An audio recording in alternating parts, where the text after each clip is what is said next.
to Be Honest podcast with Dr. Yana and Dr. Sherry, where we hold honest conversations about life, relationships, challenges, and everything in between, with unfiltered discussions with real people, offering their authentic stories, experiences, and perspectives. No topic is off limits and no story is too small. Join us on United Public Radio Network 107.7 FM.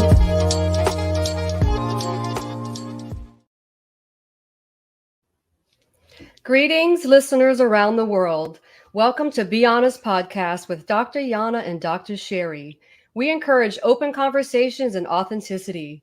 Opinions shared by our guests and hosts are personal, and we invite you to actively engage with an open mind. While honesty is valued, individual perspectives may differ, and our content is not personal advice. If you find value in our content, please take a moment to like and subscribe to our YouTube channel, Be Honest. Your support allows us to reach and serve more listeners globally, as well as a space to watch us live in action. Thank you for being a part of the Be Honest community and tuning in to United Public Radio 107.7 in the Big Easy, New Orleans, Louisiana. Are you ready to navigate the threshold? Today we'll be discussing the art of liminal space, embracing the in-between where possibilities unfold. Without further ado, I'll pass the mic to my lovely co-host, Dr. Yana. Take it away. Passing the microphone. Thank you, Dr. Sherry. Hello, ladies and gentlemen. We are so happy that you are again with us today. Today, we have an incredible guest with us, Dr. Craig Johnson. Hello, Dr. Craig. He's so elusive, pops in and pops out. Dr. Craig is an evangelical Protestant clergyman. He is the founder and pastor of Bethel Christian Fellowship in Agoura Hills, California. He has authored 3 books: Netushtan, The Enemy of Revival, The Alexander Code, Alexander the Great and the Hidden Prophecies of the Bible, and Tadema, The Deep Sleep That Awakens Your Dreams. Welcome, Dr. Craig. Where is he? You're back with us. Hello, Dr. Craig. Unmute. Oh, you can hear us. So you need to connect somehow. We can hear you. I think he's in liminal space. Liminal space, that's right, in between. The science of living in between. Say something. Hello? Okay. Okay. He's definitely in liminal space. In liminal space, that's right. What is the liminal space, Dr. Sherry? Transitional phase. It's Transitional. Transformative, transitional phase. It's often dealt with a lot of uncertainty. Uncertainty and ambiguity. I might be cutting out here too. Yeah, sometimes it is so difficult to pronounce all these words. I was thinking about the complicating words this morning. And sometimes all those words would just like pop in my mind and like, where did they come from? They sound so complicating and sometimes we can't even pronounce them. Right? Yeah. Because we're probably caught in between a small word and a big word. Exactly. And we don't always use them. Maybe that's there right. We are. Oh, Yay. there. You know, I had to choose between charging and hearing, and I didn't realize. Now, the show was fine when I was mute. Wait, now it's going to go downhill.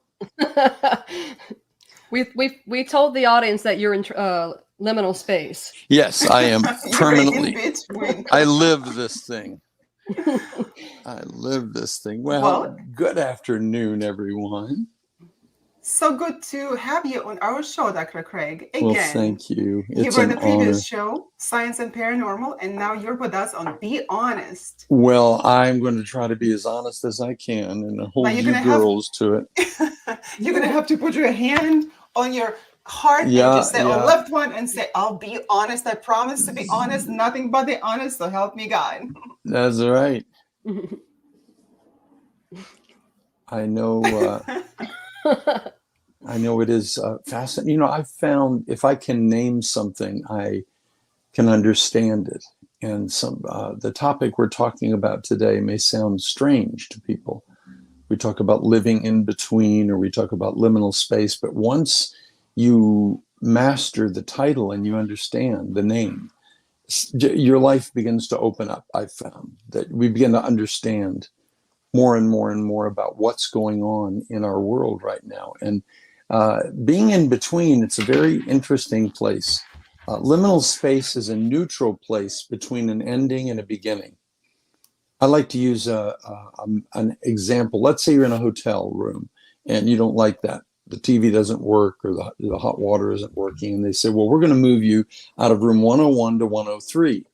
Well, you pack your stuff, you leave room 101, you shut the door behind you, and right then you enter into the hallway. And that's liminal space. It's in between. And the door to 103 hasn't opened yet, so you haven't walked into the new place. So you are in the hallway. And that is the definition of what it means to be in between. And yeah, go ahead. Aren't we all in the liminal space and in between most of our lives, going between the projects, between relationship, between decisions? Yes. Yeah. So it's the whole way. All of life involves transition. Yes, even when the sun goes down and the sun goes up, you're in liminal. Yeah. That's right. And every place we go to, when you get into an automobile, that's a liminal space. You get in, you leave where you were, you get into the automobile, and you drive where you're going to be, and you get out of the car, and you're not where you were. Airplanes are liminal spaces. You leave one place to go into another. There's a verse, 6:24, it says, he led them out in order that he might lead them in. All of life is leaving and entering. We leave the womb to enter the world. We leave kindergarten to enter into preschool. We leave preschool to go to middle school. And then we leave singleness to enter into marriage. So all of life is leaving and entering. And there's a way to master leaving and entering. For instance, if you leave a state of affairs bitter, you're going to go into the next state of affairs bitter. And if you leave upset and frustrated, you're going to enter into the next state of affairs, upset and frustrated. So yeah, in a way, all of life is leaving and entering, and all of life involves these liminal moments. But some people have been in between for decades. And the problem with in-betweenness is it's a place of disorientation. It's a place where when you leave a relationship, everything was control. You had a sense of safety and security. And when you leave that relational state of affairs, and you're now standing in the hallway of liminal space, you are insecure. You have to grieve your losses. You have to be very careful, because we're very vulnerable in liminal seasons. We're emotionally vulnerable. But what about the good times, when we go from one good event to another? We're also in a liminal space. Yes. Well, you could go from one blessing to another. Yeah. Wouldn't that be perfect, going from one blessing to another? Oh, I would love that. That's ideal. That's in ideal. a roundabout kind of way, everything's a blessing, right? I mean, when you look at it, if you've learned from it, aren't you somehow blessed in some sort of way? I think so. I think there's an old Taoist story that was told where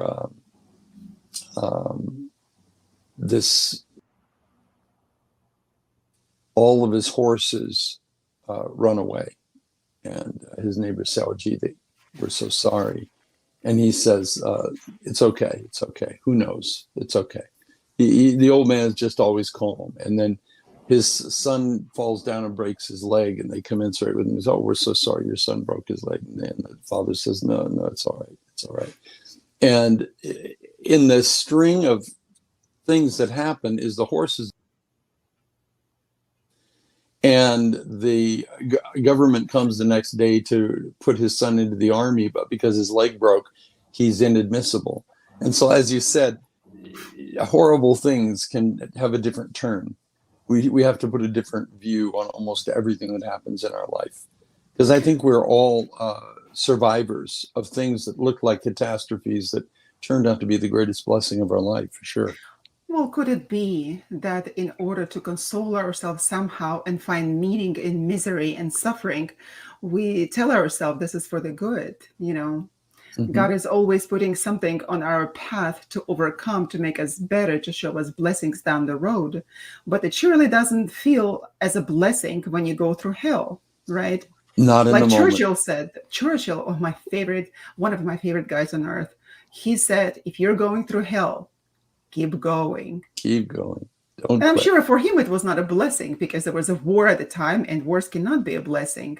So if we look at that, could it be perhaps our human nature that tries to justify the atrocities of life, the difficulties Well, and I'm sure. problems? I'm sure it's some kind of a protective mechanism. But if you do have a belief in God and a trust that He is sovereign and in control, it sure is comforting that all things work together for the good of those that love God. But that's, for me, I didn't understand what it meant to be in between. And I always had an underlying sense of insecurity about leaving and entering.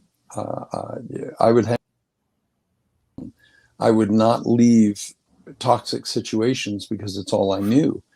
And it takes a lot of faith sometimes to cross the threshold and leave the past and move into a new beginning. There's more fear involved with those steps, I've found, in anything else. Well, Yes, I know I that think you have a series of teachings on this topic. How did you get to it? Dr. Sherry, wanted to say something? I Go was just ahead. going to say when the fear of when the pain outweighs the fear of change, we tend to change because Mhm. the pain has overcome the fear. Mm-hmm. Yeah. Pain and pleasure are great motivators. One or the other will get you moving eventually. But I've found that when you're in the hallway, when you're in between in life, in between a job, in between a relationship, when you sustain the loss of a loved one, that's a horrendous sense of having to leave the reality of the security of that individual no longer being present in your life. You're thrust immediately into the land of in between. And it's good to know how to function there. A lot of good comes out of in between. In fact, it's in the transitional phases of life that we meet and bond with the strongest relationships in our life. And then that becomes what's known by the Latin term communitas. Communitas is the strongest bond that you can have with another human being. And you see men that survive warfare and they lived through World War II. They're bonded in a way because they have a shared experience of in-betweenness. Remember the Lord of the Rings, where at the end of the movie, they're all the hobbits are in the pub and all the hobbits are drinking, but those four are very somber. They have communitas. They have a shared experience. They survived the in-between season of their journey and their warfare. And there's something about the bond created between men, women, boys, and girls who have survived in between seasons, that it's a bond forged that is second to none. You know, it's that military bond that my parents were from the World War II era. And when you would see war heroes come home and come to dinner, those folks had a bond and a trust for one another that was unbelievable. So I think a lot of our best friends are in-betweeners too. So that would be the significance of the liminal space, the space in between for several people if they are going through certain time difficulties together. But what about by ourselves? If we are remained alone, if we leave a relationship, if we leave a job, or if we were fired, for example, now what is the significance for us in that liminal space? I call it God's waiting room. I call it holy ground. It's That's like great. That's it's a a great womb. definition. that you're in, where you can mature and you can glean new understandings. Isolation itself is not healthy. Isolation is hell. Relationship is heaven. But in times where we have to be in between and be alone, it's a time of honest self-reflection. It's a time where we really need to pray. Is there anything I need to see? King David prayed a prayer. He said, Lord, if there be anything in me that is not pleasing to you, reveal it to me. Bring it up. When we're alone in liminality, it can become crushing. So, I mean, I always tell people, don't stay alone. That's why I always say, go to church, go hang around with some people going through the same situation. Find a 12-step group of people that have just been fired. Find some kind of communitas, because we grow better when we have input from others. But I've spent a lot of time alone in liminal space, and that's where I've grown the most, personally. You found solitude. Mm-hmm. Solitude. Instead of loneliness. Yes. It seems to me that when we are in a liminal space, like you mentioned, is a space of transition. And in that time, each and every one of us goes differently and understand this space differently. Some are able to tolerate the solitude, and some are not. Some have to have people around them to help them to go through it. What about the dark night of the soul? Dark night of the soul as a concept, of course, happens to all of us at one time or another, at different periods of our lives, when we go, like you mentioned, from one event in our life to another. And then in the dark night of the soul, this is when solitude can help you to get in touch with yourself. And absolutely. How did you find strength to stay by yourself, to remain in solitude, to find that ground under your feet again? Sometimes it's a lot of silence, because we have so many distractions in our normal lives. And like I mentioned before, I've raised 7 kids, 5 boys and 2 girls. So I was not allowed solitude beyond a certain point, maybe 10 minutes locked in the bathroom. We've been there. Normal responsibilities are helpful. Mm-hmm. Doing normal things during horrible times, I find to be very grounding. And when you have kids, or when you are in a position where you just have to function, that's healthy. But I just find the mindset is so important. We have to, wherever you are, be there 100%. That's one of the hardest lessons I've ever learned in my life. And that helps me now with solitude, that wherever I am or whoever I'm with, I am with them 100%. If I'm alone, I'm there in my aloneness, and I'm waiting to learn and to hear and to understand. And writing is very helpful for me. Writing up notes and journaling and be a redemptive. And that is the best approach. Yeah. That is the best approach, because I know that through every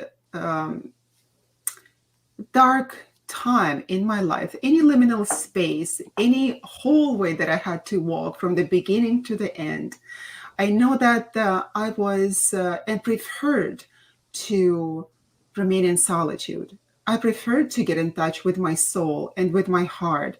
I preferred to get to the bottom of things that I did not perhaps understand in the previous situation, why it happened to me, why my contract at the university teaching was not extended. Had to understand that. We have to find meaning in that experience, of course, of why the previous relationship did not work out, right? Or why did you lose the person that was so dear to you? And to me, it was very difficult to hear the voice of my soul if I was with someone else at the time. And a lot of the times we go and we seek after the first relationship that did not work out. Perhaps it was a toxic relationship. And with a fear of being alone, we jump into the next relationship. Mm-hmm. And that relationship proves to be nearly the same as the previous one, toxic. So by doing that, people avoid the solitude. Perhaps they don't know the difference between solitude and being lonely. Mhm. And in my understanding, solitude, that's what brings the wisdom to you, if you are able to hear or willing to hear, because everyone can hear that wisdom when their soul speaks to them. I think it is so important to be able to hear, to be willing to hear that. And then the understanding will come your way. Like you are suggesting to go and spend time with people, to go to church, to spend time with friends, not to remain by yourself. But what if there are people who are not able to help the person? What if they're not qualified for that? Then I think perhaps that would be the best choice, to stay with yourself and not be afraid of the solitude. Or they could come and see you, Dr. Yen. I think we're all born with the tool. We're born with all the answers inside of us if we're willing to not only hear, we indeed have to be willing to listen. Mhm. And I think when you speak about loneliness and solitude, loneliness is, I believe, when you enter the phase of isolation. That's when you enter Yes. into loneliness, you become isolated. And Now you and I are isolated, Dr. Sherry. Dr. Craig disappeared again. Oh, I just did. That happens a lot in life. that's right. It's a reminder throughout the show. It's true, but it's very, I talk about all of life is leaving and entering, but how we leave and enter is so very important. Because as I mentioned before, a lot of people sometimes I deal with in relationship, and maybe they're going to leave a partner, or I always say, are you being offended out, or are you leaving? Are you being led out? Because I see a lot of people that get out of business situations, friendships, and they're angry, they're hurt, they're bitter, they're upset. They have issues to resolve with this person, but often we will leave because it's a convenient thing to do. But there's a difference between leaving and being offended out. Even recently, I was dealing with someone that was going to leave the church they were at, and I said, now, are you being offended out, or are you leaving? Is it God's time for you to go? Because how you leave one state of affairs always dictates how you enter into the next state of affairs. That's why sometimes if we leave a church angry and we're offended and we're upset, if we don't resolve that, we carry all that baggage into the new door. And we just recover or repeat. I always say, recover or repeat. If you don't get healed of that, you're going to repeat the same behavior every single time you step over the liminal threshold and you leave one state of affairs to go into the next. You're going to bring all of you that's all over you into that place. Yeah. So I think, solitude is a blessed time to sort of allow God to give you a spiritual shower and look in a mirror and take a look at, hey, was I responsible for any of the fracturing in that last thing? And we all know we have a part to play in every relational problem. That's so important. It's a surgical room where we can hopefully get healed, or we've all seen it. People go from one state of affairs to the next, and wherever you go, there you are. I guess that would be called complications. Resentment. Complications. Or you bring your resentments with you. You bring the resentment, or you stay somewhere resentful and you keep drinking the poison, expecting that person to die and wondering why they're still standing, playing the victim. If you don't clean your side of the street, you're going to take everything that's on the side with you. Right. If your house broke down and you don't take the time to build a new foundation, you're bringing the rubble with you. And I see that in church life a lot, because you can see 30 people at a time will leave someplace in a church split and they come walking into my place. And people go, oh, it's a windfall. I go, oh, no. No, because they hate their pastor, and I'm the greatest thing since Bible on cassette for 6 months until I offend them. And then their hatred that they didn't resolve with the other guy, I get it. And I can always see recover or repeat. See, some people don't have a problem, they have a pattern.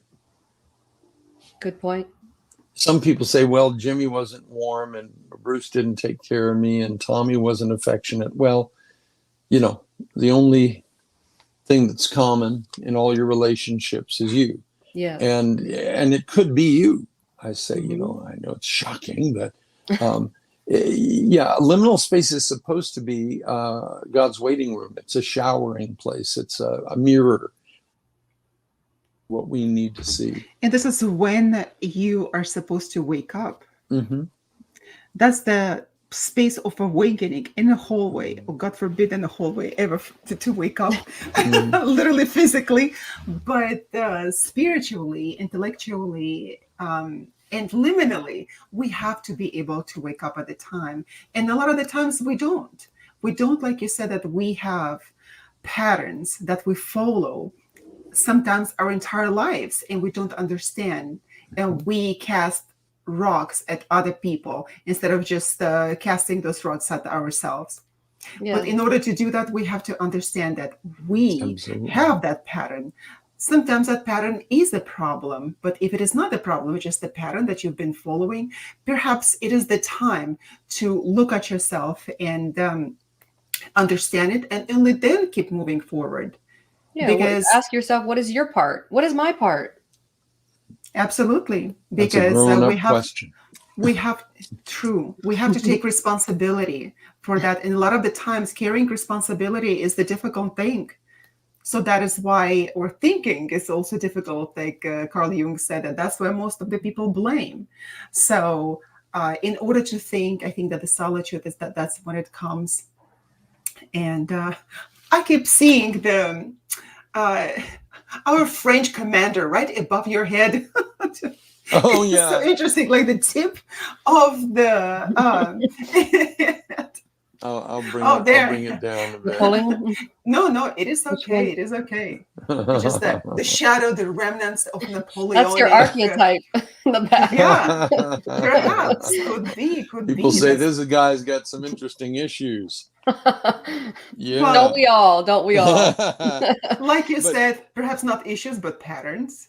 Well, but you know, the thing about liminal space is miracles happen in between. The Lord Jesus talked about sowing seed in the ground, and then the difference between sowing and the harvest time. That in between season that seems like nothing. It's germinating. Almost miraculously, and healing happens in liminal space. Self-revelation, where we finally see things about ourselves, if we're open, if our hearts are right. But if you are going to go through an in-between season and just be a hard ass about it and just harden your heart and not be humble at all, you won't learn anything. Wherever you go, there you are. It's an opportunity, I think, for us to realize that my in-between time, I want to be redemptive about it. I want to make the most of it. Yeah, I don't want to keep dealing with that pain. Yeah, walking through the same corridor of pain all the time, going in circles. Mm-hmm. In the Bible, whenever God was disciplining his people or training them, they went in circles. Children of Israel, 40 years in the wilderness, same scenery for 40 years. And when we don't learn a lesson, we take another lap. And if I was paid for laps in my life, I'd be a billionaire. Yeah. The goal is to break the circularity. There's an interesting verse in Deuteronomy 2, verse 3. It says, "You've circled this mountain long enough. Now turn north."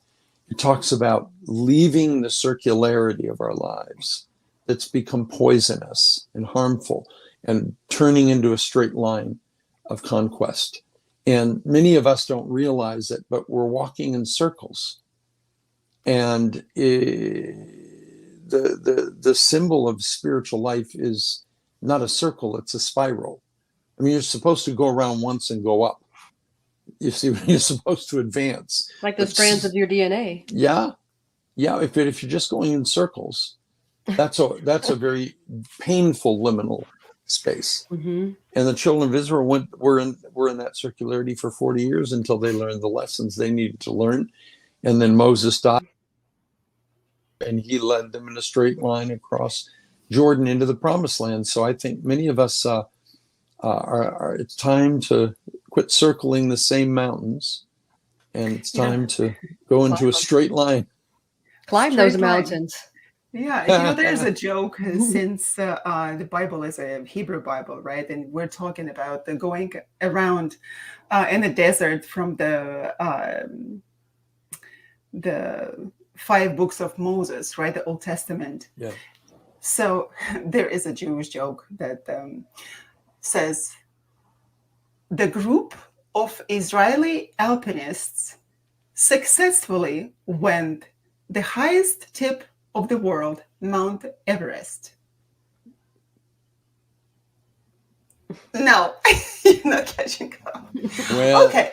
Well, I'm going to explain it a little bit because it is, if you look at it, if you dig into it, it's pretty funny. We in Russian have, it wasn't funny yet. Hold on. Don't laugh. It's all right. We're redeeming. You're preparing yourself to laugh. We're in liminal space. Liminal space. All right, I'm going to get you out of the liminal space. Yeah, the liminal joke. Yeah. Right. We have a saying. That the smart person is not going to go into the mountain. The smart person is going to go around the mountain, walk around the mountain. So the Jews, they were walking around the mountain as in the desert. Like who wants to go up and have a difficult time? Nobody wants to do that. So that is why we walk in circles. And besides, that's a good joke. Mm-hmm. Let me write that one down. Yeah. Oh, you can say that in one of your sermons, of course. And besides, for all the people in wandering 40 years in the desert is actually, what was the significance of it? One of the significances is, of course, to exemplify how we walk in circles and not learning our lessons. And another one, that the new generation of people had to be born and raised, not in the mentality of the slaves. Mm-hmm. So in that time, the liminal space, because 40 years was a liminal space for them as well, the time of transition, the difference was it was not the hallway that they were walking. There was no hallway in the desert. So that is the liminal spaces actually has this incredible significance. It can take a few months. It can take a few years. For me, for example, one time, transitional space took 2 years to go from the indigo fund relationship to the time that I found another one. Mm-hmm. And in that time, that was a conscious decision on my part. I decided to take that time off of any relationship and be with myself. And it took me 2 years of the incredible time with so many insight and understanding and patterns of my own behavior that I was able to figure out. And I said, no, I don't need that. I was able to correct it and fix the crown on my head, said, all right, I'm back in the game. And that did not mean the game of dating, but it was the game of life, meaning that I was able to handle relationships in my life, any type of relationships, in a more healthy manner, in a healthier manner. There's superlative degree as a linguist, in the healthier manner. So you were in the liminal space of life? I was in the liminal space, but that liminal... I don't think you ever leave the game of life, right? We're in it to win it. We're in it. Mm-hmm. And we have to make the most of where we are. That's part of growing up, is that I have to work on me, and I have to constantly take responsibility for what my part is in everything. And I have to make sure my helicopter of self-observation is up and running all the time, so that I'm aware. And I think that solitude time is really helpful for growing up and maturing. Like you said, the difference, solitude and isolation. One is poisonous, one is redemptive. And I like that distinction. Well, if you go back at the 40 years of the desert, There's another joke that Oh, actually here we follow go. Back in the desert. She's going to back keep in the us there desert. for 40 years. It's just so funny. Yeah. So at the end of this There you go. 40 years in the desert, what happened? So Moses comes out at the other end and he found the land of Canaan, of course. And then he asked God, all those 40 years in the desert and all the space in the Middle East that you took us, that the space that did not have any oil. Oh boy, I'll tell You you. can start laughing now. No, it's fine. I'm laughing inside hysterically. Well, you can show it to us as a sign of confirmation. Yana, you're adorable. We got to just do a joke show for you. That's it. Stand-up comedy, right? On the Old Testament. Old Testament jokes. Yeah. Well, it's something. It's holy ground, though. I found it's like putting a recipe in the oven. It's a place where you're cooked up, where healing can occur, where transformation can occur, and all transition is awkward. I point that out to my kids. I say, honey, you're in a time of transition right now. Of course you don't feel up to your game. Of course you feel a little insecure. Of course, it's like being at a party without a drink. I mean, you just don't, when you're in between, you're not surrounded by former securities, comfortable things. And so it is a rather uncomfortable season. But the joy of it is that God has all of his children in some kind of liminal situation. So you can find communitas with people. That's why I love 12-step groups. One specific issue or addiction, they just greet you in terms of applause and they accept you for who you are and you're just one of the group. And there's something about being in a room with people that are going through a similar thing. There's a healing just being there. Just, people don't have to fix you therapeutically. Just being around folks that are in between and are doing it well. And iron sharpens iron. So a friend sharpens the countenance of his. Find others that are similar. Oh, you keep disappearing, and I already have on my next thought, and I ask you a question, and then you come back. We need to fix that situation there, Dr. Craig. What about those people that, like you mentioned, you leave the familiar environment and things that you were accustomed to that felt good to you? What about those type of places that people feel comfortable in? However, that was not the best thing for them, because in abusive relationship, that happens a lot. People stay, they become codependent, and for them, either because they had similar events and experiences in the childhood, that they look for the same type of, the same pattern of behavior in other people when they are adults. So being an adult and living a relationship that was familiar to you, but nevertheless you had to leave for some reason, one way or another, you are in a different space. You're in a space of transition now. So if you don't do the job that you are supposed to be doing on your soul and on your heart and on your mind, understanding the situation, then like you said, you're going to take everything in the same familiarity, in the sense of being addicted to the unhealthy relationship, and you're going to take it to another one. And those are familiar situations. This is something that people are used to, and they find comfort in abusive relationships. I don't think it's comfort. It's false comfort. It's just false comfort. Yeah, absolutely. Comfort. Absolutely. Yeah. Absolutely. Yeah. It's, So probably it is also the best approach to be in the community of other people who probably already had gone through that, or perhaps not. It's a community of people that is going to be so helpful. I read of a study that they forced fed Wonder Bread to rats, and they all died of malnutrition with full bellies. And that's what it's like when we're in dysfunctional relationships. We're eating something, but there is no nutritional value. and it will kill you eventually. It isn't true comfort. It's false.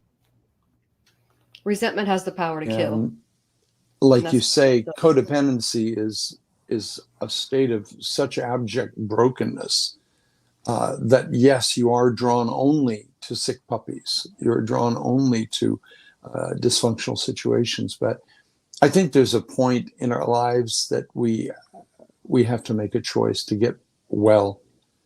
And God, if we won't leave, God will intervene in some way and make sure or that they leave us, because we need intervention so often. I know I have in my life, where if God didn't intervene and, take me out of a situation, I would have died there. Yes, there's a saying that goes that God does for us what we cannot do for ourselves. Yes. Or however you want to phrase it. It's Even true. when you're going through life, if there's a rejection, you just have to remember that rejection is the divine's protection. If you're dealing with a rejection in your life, there's something greater than yourself teaching you that it's not good for you. And if you keep going after the thing that's rejecting you, chances are you're just going to keep eating that Wonder Bread, wondering why I'm not gaining any nutrients. And it's a scary thing, but I think, there's a story in the Bible where the Lord Jesus is at the pool of Bethesda. It's an open pool where sick people were laying around. And he comes up to a guy who has been crippled 38 years. 38 winters have come and gone, 38 summers and falls. And he has just been laying there waiting to get into the water, which was reputedly healing water. And Jesus walks up to the man and says, "Wilt thou be made whole?" Now, doesn't that sound like the dumbest thing for someone to ask, crippled? But it's not dumb. Mm-mm. Some people don't want to get better. They'd have to give up their handicap sticker if they got better. There are consequences to changing your life. There's a book called Killing the Victim Before the Victim Kills You. And there's such truth to that. And will you be made whole? Now, the question was, he didn't want to leave the security of his affliction for at least 38 years, but he had to make a choice. And finally he said, yes, I do. And then he healed him. But I'll tell you, as a pastor, we just presume everybody crying wants to get better. That's not true. Oh, that is the case. Therapists, you guys know that. Yeah, it's a big key. I mean, people come in and they give their presenting problem, which is it's never about what it's about. It's always about something else. But even then, you find out when most people ask for counsel, they're looking for an accomplice. Mm-hmm. Well, absolutely. So many times that it happened that people would just come to me and demand that help, say, okay, I'm paying you money, you do it. And I usually tell them that I'm not interested in your money if you're not going to do the job and the work on yourself, on your own time, and do the homework when you leave from here. Some people, if you tell them that, because not that many people talk like that openly, I prefer not to waste my time and get right to the business, and that they would be taken aback. Oh, how come? Don't you just know just how to fix me immediately? And I say, yeah, I can put a patch, right? That the Band-Aid, we can fix it temporarily, but then it's the infection is gonna grow, and the infection is gonna kill you. So a lot of the times people choose, just like you said, to get better and not really to play the role of a victim, because that victimhood, I think, is like the staple of our society. Oh, it is. By the way, it's ladies an and gentlemen, identity. It's an identity to live in. That's and right. hide behind. Yes, and you don't have to take responsibility for yourself. That's why I believe when you take responsibility for yourself and you look at other people who you think are causing you harm, if you can look at that person as emotionally unstable or spiritually sick, and you can just maybe think of a person, like you said, in a wheelchair. You can't expect that person to get up and walk if they're paralyzed. And so many times in relationships, we try to change someone. We want them to walk. They can't walk. But in our own case, it's up to us to make the choice, instead of blaming that person for their malady, to fix our own. And, we live in a culture now where we have to distinguish between can't and won't. Mm-hmm. Difference. When I was little, my grandma would always tell me, every time I would say, I can't, she said, there's no such word. There's no word I can't. There is word I don't want to. And I learned that. That means that if I'm not able to do something, that means I don't want to do that. So you're absolutely right. My handicapped boy, Michael, can't walk. And the other people won't walk. Yes. Right. And God knows there's a who difference. can and won't. And he has mercy on can't. And we Exactly. all do. And that's what we're here to help, people who can't. But people who won't, there is no remedy. There's nothing. They go from marriage to marriage, relationship to relationship, friendship, and they're still playing the victim role, still playing the victim card, and it just doesn't work. You wake up and you're 80, and you've been doing that your whole life, and you have no roots, no friendships, no, he died alone, yes, by choice. By choice, absolutely. He didn't give one opportunity, he gave a million opportunities to that person. Right. Well, here's another joke. Another joke, guys. Yay. That has to come up. So, speaking about the victim mentality, right? Well, first, let's just note that we are live on United Public Radio Network 107.7 FM, and you're listening to Be Honest Show with Dr. Yana and Dr. Sherry. And today we have incredible guests with us, Dr. Craig Johnson. We are talking about liminal spaces. And here goes a joke. A man is drowning in the ocean. So he's like, God, please help me. Please help me. Take me out of here. Haven't I suffered enough in this life? So he couldn't hear God's word or anything. Nothing is really happening. But all of a sudden, the boat comes in, like from far away. He sees the boat. And the people from the boat, they are throwing the ladder to him or sending this small little bitty boat to help him. He's like, no. You don't understand. God is going to help me. Right. And the boat is like, okay, that's fine. We're going to go on our way.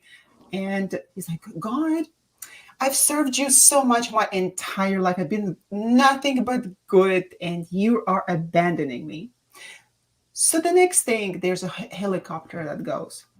And the helicopter is throwing that ladder. Please come up. Like, hold on to the ladder. We're going to pull you out. No. Go away. My God is going to save me. So the dude was sitting in the ocean for several hours now. He's so exhausted. He's like nearly died. And his last words like, God, please, like, you have to help me. You have to help me. So there's a submarine. If that was an American dude, there's a Russian submarine that is coming up to save him. In the Atlantic, and the submariner's like, hop on the board. We're going to save you. What are you doing here in the middle of the ocean? And the guy's like, no, I'm not going with you guys. You're Russians. That I made up, of course. That's part. I'm not going with you. God, my God is going to save me.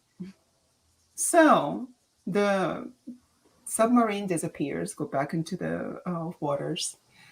And the guy dies. He drowns and he dies and he goes into that liminal space. We're not going to say he goes to heaven. He goes into liminal space because now he has to respond, right? Hold the answer.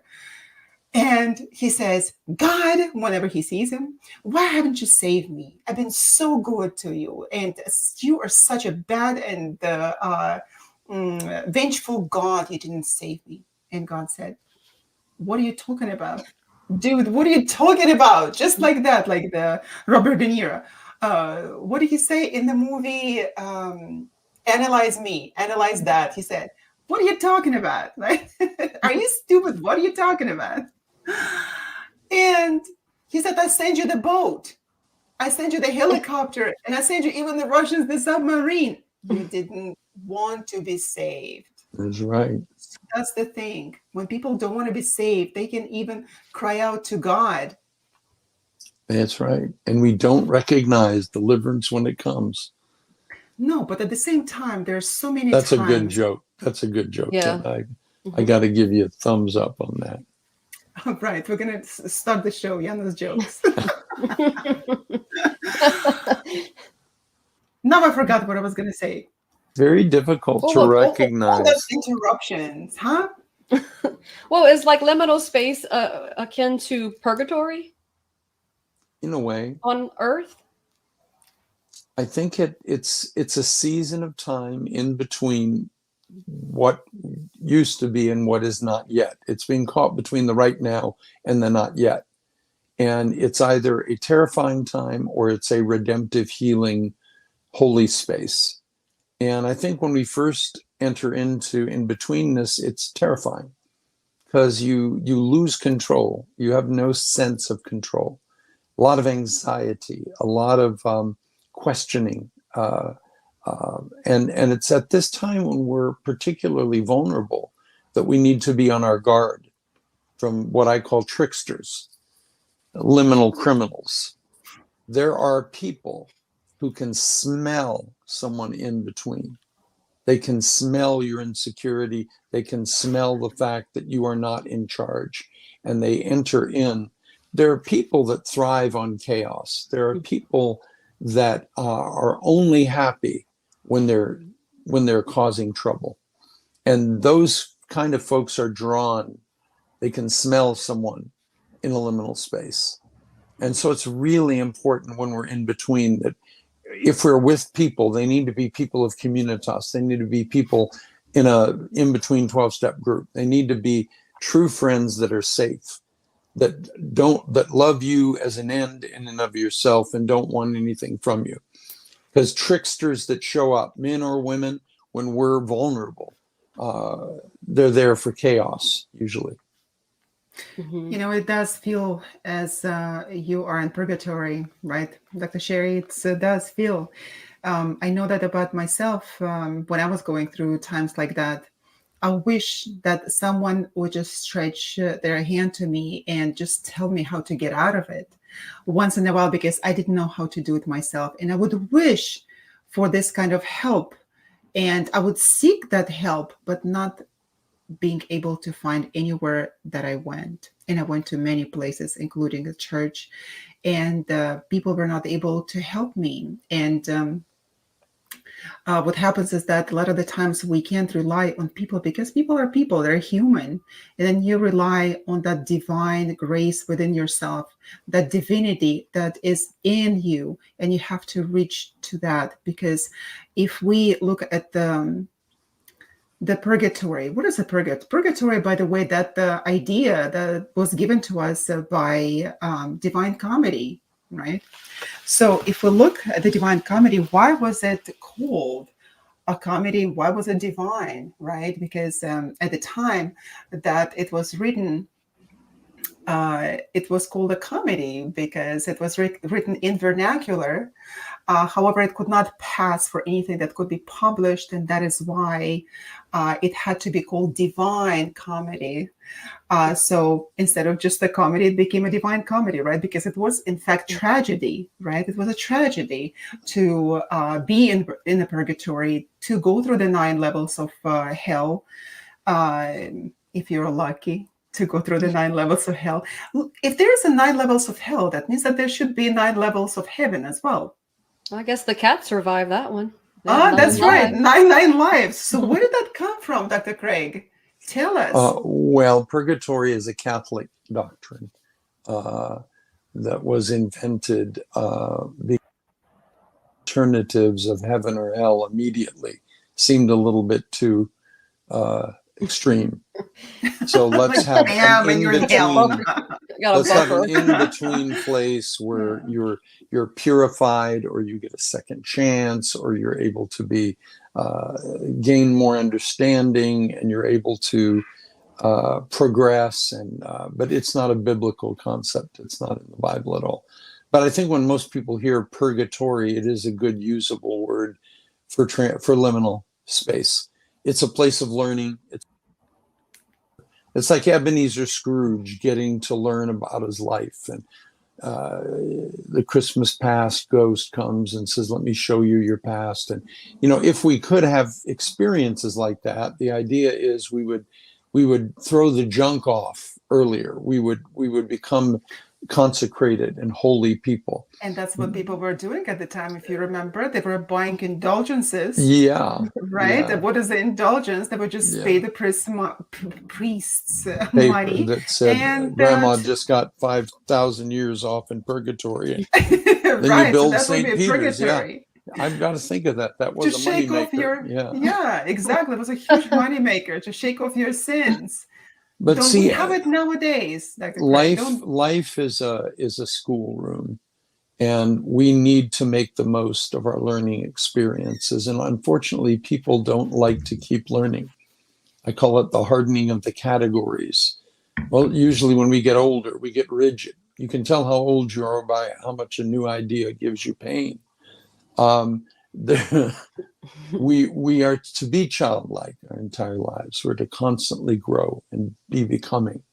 But unfortunately, most people just sort of harden along the way in terms of relationship and in terms of growing. And that's a sad thing, you know? Yes, some people will settle, just settle for that feeling of angst and just deal with it, furnish the rut. But as you go through life, if you do well in your school, in the classroom, and you continue to learn, all of our situations plant seeds. So if you continue taking the time in solitude or being a part of these communities to gain communitas, each transitional phase, I believe that you go through, I won't necessarily say that it's easier to deal with, but it comes, you're better able to cope with the embracing the unknown. Excellent.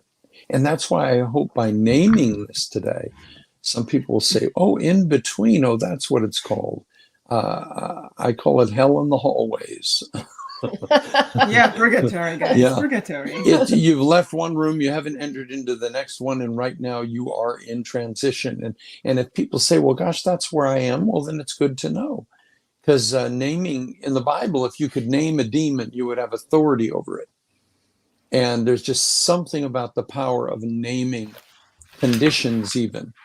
We had a friend for years that was sick, and no one knew what the problem was. And one day he came into a Bible study and said, thank God I've got leukemia.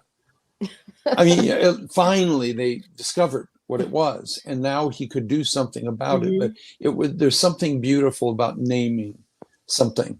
Yes, it gives an identity too. And yes, you're not just blind. You're not just running into walls. In the hallway of hell. Yeah. Running into walls. Would that be so pathetic and sad, running into walls? And why is that, running into walls? Because we are blind. We are asleep still even then. And it's absolutely important to open your eyes, because... Blinded by what, Dr. Yana? Would you say, what are you blinded by? Fear? Not just blinded by fear, we are blind. Meaning that we want to continue to live the same ways, keep the same patterns. We are blind. We're blinded by our own stupidity and rigidity, I guess. I know that once in a while, well, I can say now because now I'm almost a saint, you know, but before. Oh, yeah. But before, no, of course, even now, of course, that there are these rigid ideas that it's so difficult for me to let go. Although I'm not thinking about my age, Dr. Craig, like this is not the determining factor. Growing old, if I cannot accept the idea. But some rigidity is still there, and I can't say that I'm completely fluid because fluid has a new connotation in this modern life now. So that fluidity I will keep to myself. So that's a very important thing to have, not to actually to open our eyes in the purgatorial hallways. It's so important to keep your heart pliable and sweet and childlike, no matter what you're going through. Because flexible people survive. In most of the car wrecks, it'll be the drunk that never even gets a scar and flies out the window and lands on the lawn, and everybody else dies. There's something about and even martial artists know that you have to be flexible in times of chaos. Rigid people die in traumatic situations. Flexible people don't. They And survive. true. If you look at the forest, if you look at the trees, when the wind blows, they bend. They bend. But only the inflexible ones, the old ones that don't have any flexibility. And I'm not talking about the human age. This is also in the age of the trees. Then they would break. They would break when they don't have any life left in them. So we have to be thankful. But sometimes it's very difficult to be thankful for those situations traumatic situations that we have had, which we left. But we can only put the puzzle together, the pieces of the puzzle retrospectively. It's impossible to sit here and to understand all the puzzle pieces. How do they fit together? Only retrospectively. And so many times, all those situations that I have left and relationship that I have left, I'm so grateful. Now all of the puzzle pieces came together, and I understood that those were not good conditions for me. But at the time, it felt so good. It felt like I really needed that because I was so used to that. And I needed that and I craved that. But that was bad for me. So for the people who are listening to us right now or watching, if you are in a difficult situation right now, that shall pass. Just give it some time, because time, as we say, heals, even if it doesn't feel as if it is right now, but it will. And I can promise you, there is a light at the end of the tunnel. I've seen it. I lived it. So I can tell you that there is a light, and the time is going to pass and you will feel better.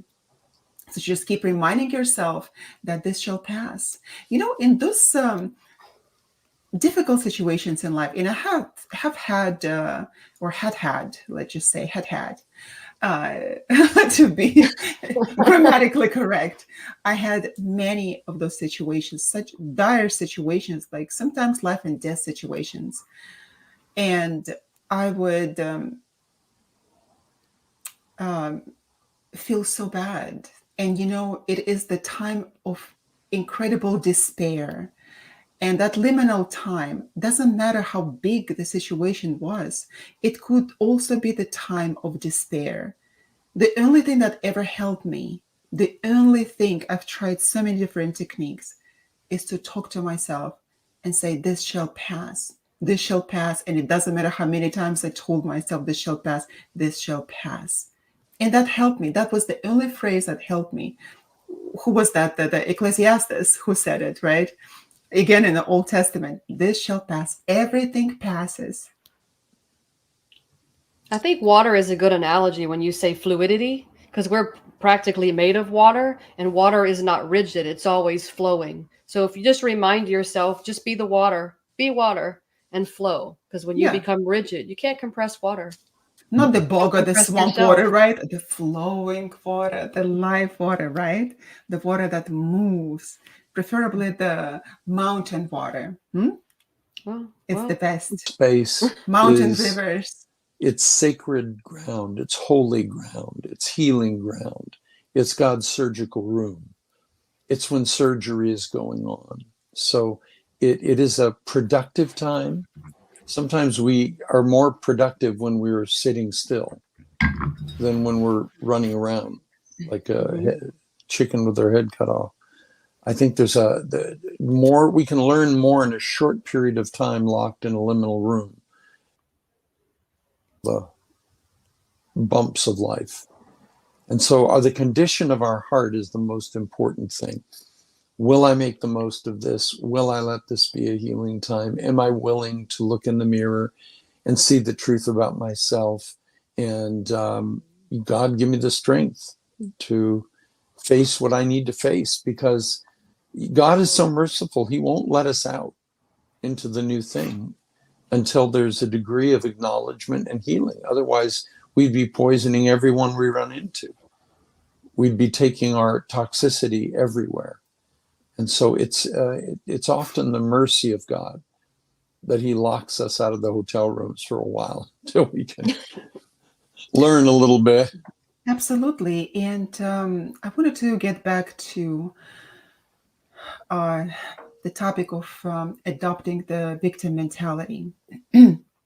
Because a lot of the times that all of us, without any exception, when we find ourselves in difficult situations, we pity ourselves. We feel bad. We cry. Well, women probably more than men, but the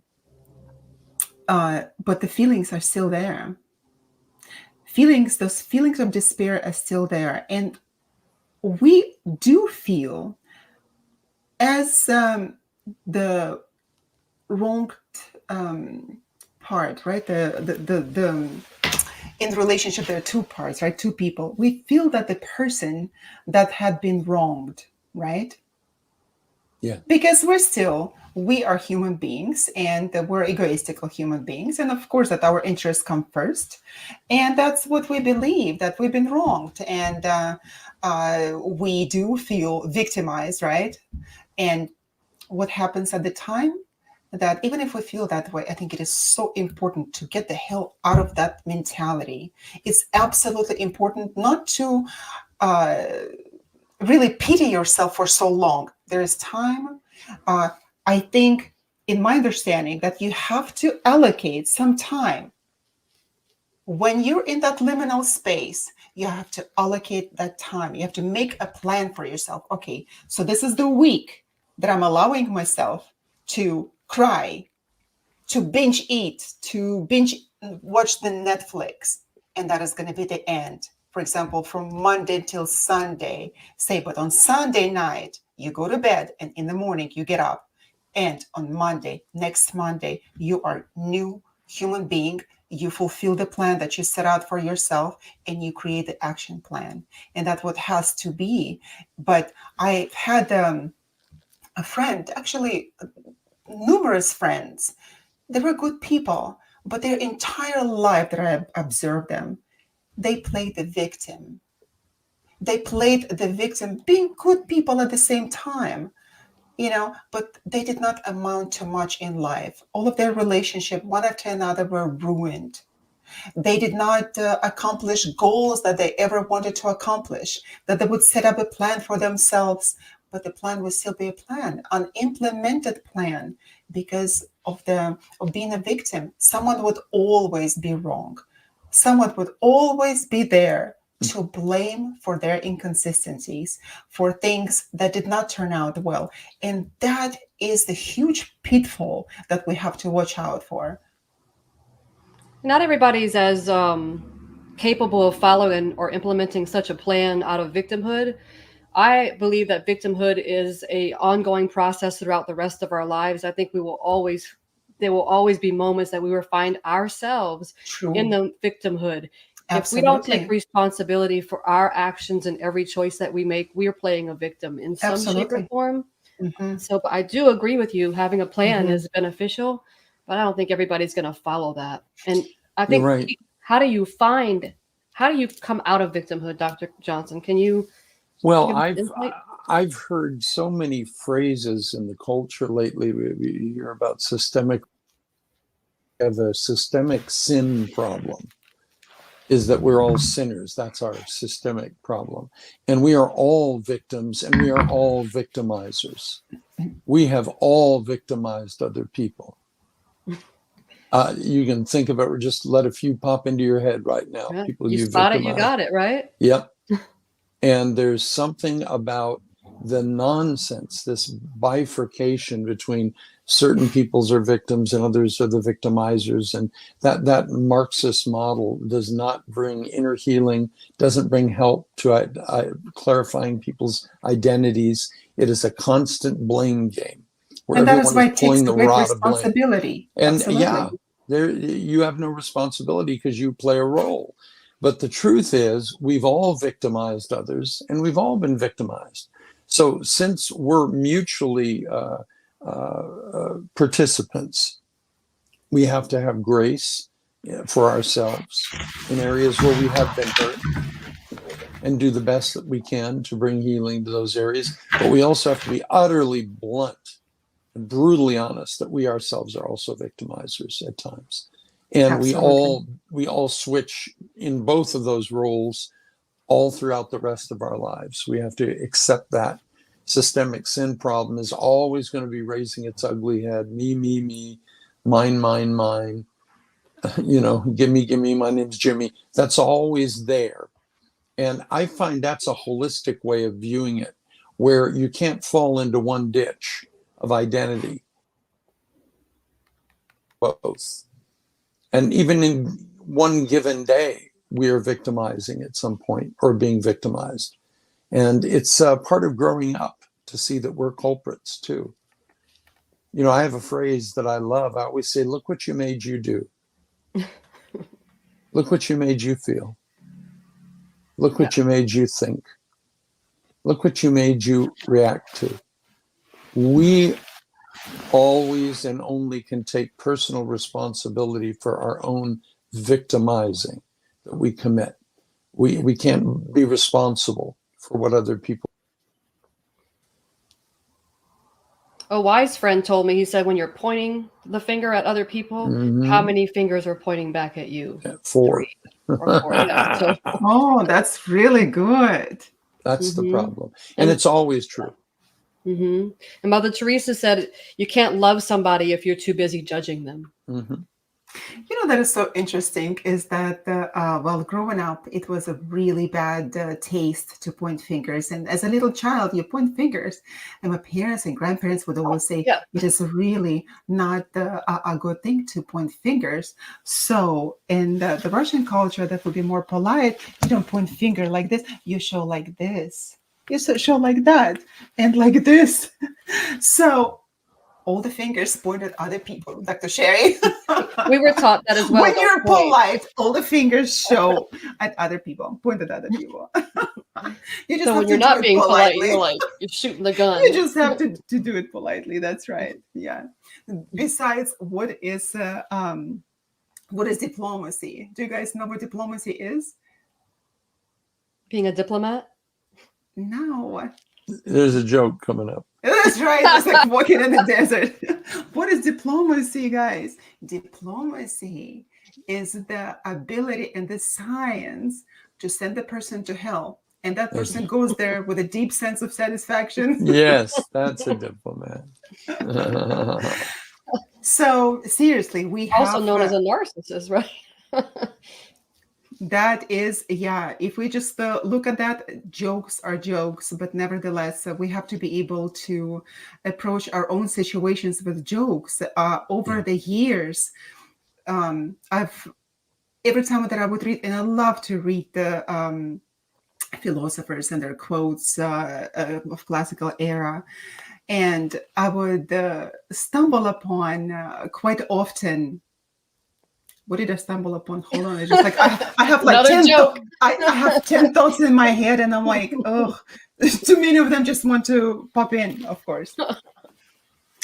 What was it? What was I saying? Just the hallway of hell. The hallway of hell was already before. All right, I forgot about it. 10 thoughts that I was gonna say, but I have to be making notes, guys, because my mom told me when I was little, she said, you speak so fast in Russian. She said, even I don't understand you. She said, how do those people, when you speak English, understand you? Well, I think you speak just fine. I have to record my thoughts because there's so many of them that I want to express and then I forget. So it will come to me. It will come to me. Well, something about the quotes of the classical era is where you were coming from. I was already in Hellenistic world, already being the Helen of Troy. I was already there. So that's it. My mind dissipated and just was left in that liminal space long time ago. Oh, yeah. So the people who suffer a lot, they are the kindest people. Because they know the suffering. So a lot of the times that I'm not playing a victim. I am not just saying, oh, I went through a lot in my life. Life has been so difficult. It has been difficult. And every time I have even more challenges. However, things that I had gone through, most people don't go through. If I would put it this way, there was a war that I went through, and dissipation of the country and the collapse of economical system, and going from being the top of the society to the complete bottom of the society, having lost everything in life and having to start everything anew. I have learned one important trait is to, in any situation, we have to find a meaning. And not just only meaning, we have to be able not to take ourselves so seriously. Because if we do, then we will just be stuck in a rut, in that liminal state forever. We have to be able to joke. And that means that if I joke, it doesn't mean that I'm a superficial person. It means a lot of the times that people have gone through so much in their lives and they are able to joke at themselves. And that is the strength of a person, when they can joke at themselves. So in any situation, in any liminal, in between transitional space, we have to find the moment of joy. And even if the joy is not there, we have to go and find it in some way or another. It is so important to do. It's winsomeness. Winsomeness is childlikeness, and that's a condition of the heart. You know, we can be in liminal spaces joyfully. Mm-hmm. Find your purpose. Excuse me, Find the hopefully purpose and meaning. understandingly, know where we are and say, okay, I'm going to liminal it up here. I'm going to make the best of this. I'm going to heal here. I'm going to allow transformation here. I'm going to let my helicopter of self-observation rise up again. And, you know, I always ask people, are you looking through your glasses or at your glasses? You're looking through your glasses, but I'm looking at your glasses so I can see you in a way you cannot see yourself. And you're looking through your life, not at your life. I'm looking at your life so I can see you in a way you cannot see yourself. That's why we need one another when we're going through difficulties, because we can mirror healthily what's going on. And you can see what I can't see about me. And so that's why being a solitary person living in a liminal space, you can only grow so much alone. Mm-hmm. We're to be involved interdependently in healthy. The important thing is to get out of that space. Yeah. The important thing. Learn your lessons, get wiser, and keep moving. And hang around wise people that are liminal people, that are people that are of communitas in your life. They're all around. They're all out there. You just have to find them. Yeah, there's a saying that goes, we are who we hang out with. Yeah, show me your friends and I'll show you your future. That's right. And I will tell you who you are. Kids. That's true. Yep. I'll tell you who you are. I'll show you your future. Yep. Every time. They just said, Daddy, quit saying that. I said, no, show me your friends and I'll show you your future, honey. Exactly. Yeah. You're a good dad. You're a well of wisdom. You're a well of wisdom. Oh my goodness, I'm flattered now. It is because you have the head cut off right above you. You have two heads now. Look at this. One on top of the other. Oh no. What are these shows doing to me? I'm telling you. You're a warrior on the inside. That's right. That's right. You know, there's something so beautiful about just dwelling together, just being with people that you have communitas with. I mean, just chit-chatting at a coffee shop with someone you just met is not communitas. Communitas is a shared experience. It's a condition you have only with people who have come out alive with you in a similar circumstance. Well, you know, just looking at one another, what the other is thinking. You know someone so well because of your common shared experience, and that takes time. I think there's spoken truth there, truth and respect, and that's two of the highest values in life. And that's what that communitas is filled with. Truth and respect and kindness to other human beings, because a lot of the times we don't know what another person is going through. he may be having a mask on, mask of happiness, for example, when inside the person is dying, and even not recognizing that we have to be able to be kind to other people, regardless what it is. If somebody is willingly comes and steps on your toes or like slaps you, then of course that you cannot be kind to that person. Like at least I am going to say right in front of Pastor Craig, I'm not going to give another person to slap another cheek because I only have two and both of them are mine. Nobody touches them unless they want to kiss it, right? No, nobody gets the chance to slap not even one cheek. But if they try to do that, it means that they will have to learn about boundaries, sometimes a hard way. But at the same time, we have to be able to be kind to people, because a lot of the times we are missing that in our lives. We're missing. There are people who don't have any kindness in their lives. They don't have any love in their lives. And that is why when you see other people on the streets, be kind to them.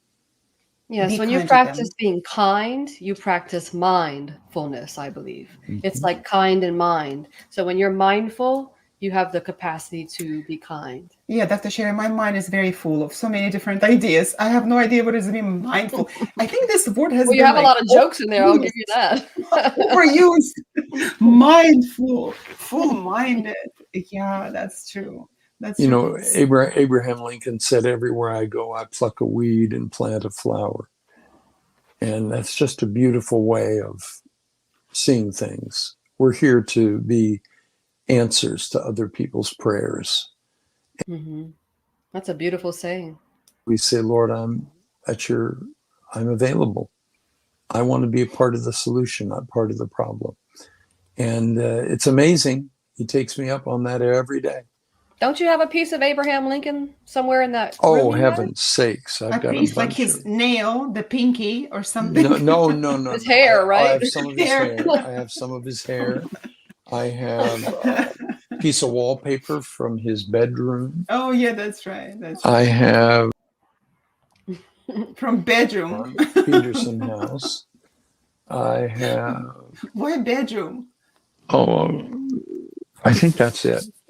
My son Grant would mock and say, and over here, Lincoln's bones.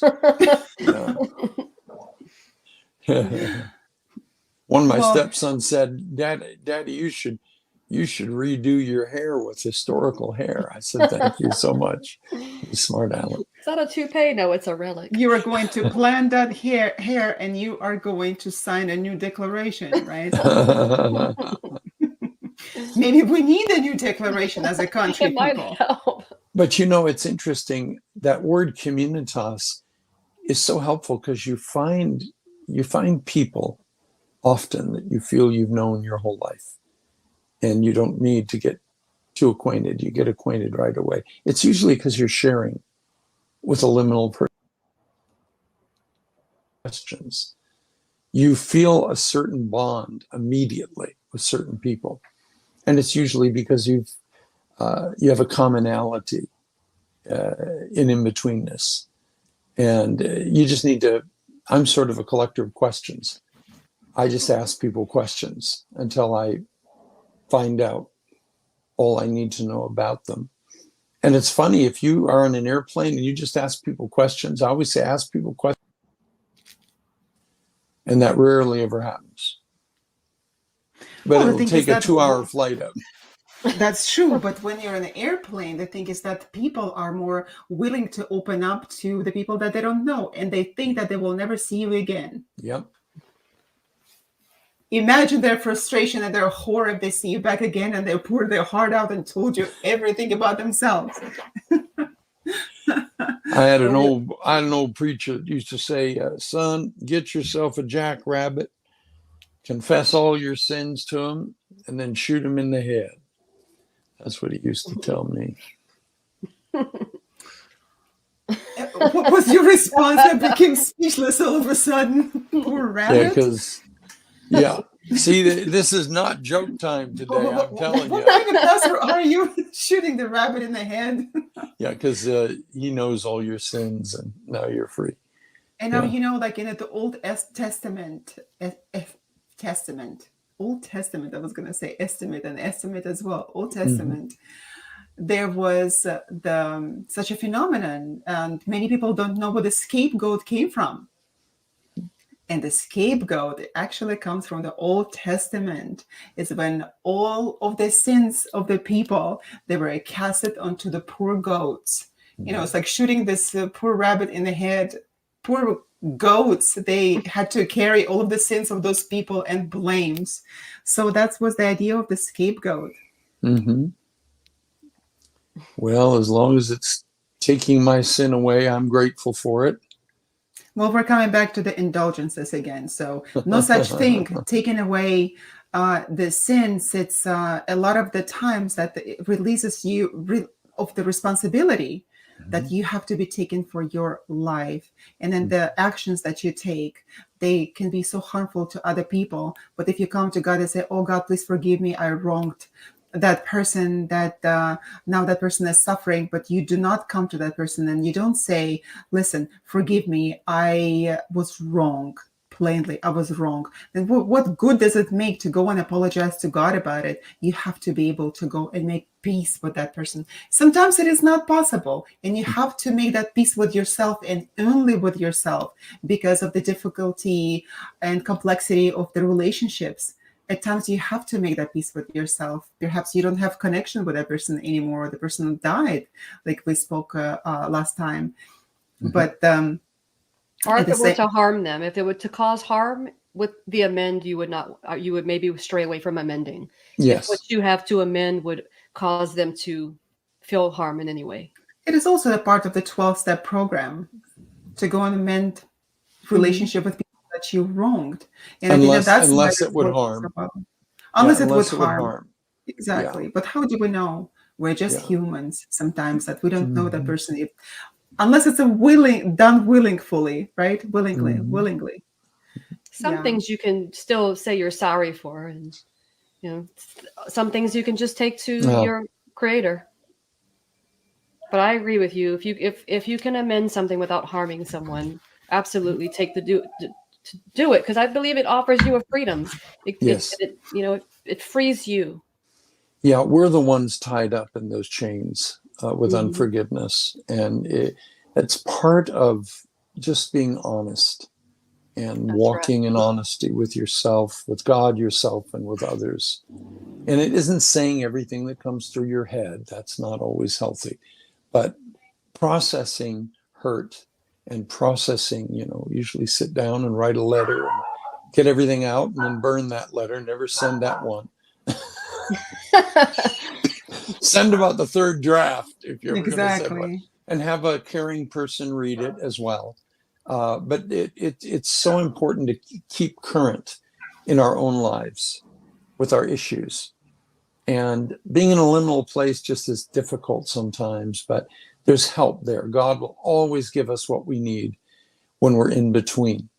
And like I said earlier, some people I know have been living in between for decades. They're not where they were, and they're not where they're going to be, and they're just both feet firmly planted in midair. So what is your advice? What is your advice? Well, name this. Listen to my series. So how can people find you and listen to your series? I have this beautiful series, 8-week series called Living in Between. It's on our website, drcraigjohnson.org. And you can just go down to audio sermons, and it's called In Between, the series. And there are, I think, eight weeks. And there are notes also with every sermon. So you can just download the notes, and everything I say is already in note form for everybody there. Thank you, Dr. Johnson. My As pleasure. we conclude today, let's get ready for an exciting week ahead. We've got an engaging episode lined up. Next week, we'll explore the life-altering magic of saying no. Whether you're a devoted Be Honest listener or curious about transforming your journey, this episode is packed with thought-provoking ideas about moving past maybe, where saying no is self-care. You won't want to miss out. Mark your calendars for next Friday, January 26th. Same time, same lovely place. Join us on United Public Radio, 107.7 FM, as we continue to ride the roller coaster of life. In the meantime, you can find us, Dr. Yana and Dr. Sherry, at BeHonestPodcast.com. We enjoy sharing our journey with you, our valued listeners. As you continue going about your day or night, remember to wear a smile, move past the liminal space, and be honest. Be honest and stay honest. Thank you for joining us today. Thank you, Dr. Craig, for joining us today and sharing your wisdom with us and our listeners and viewers. Thank you. We'll hope to see you again. Bye.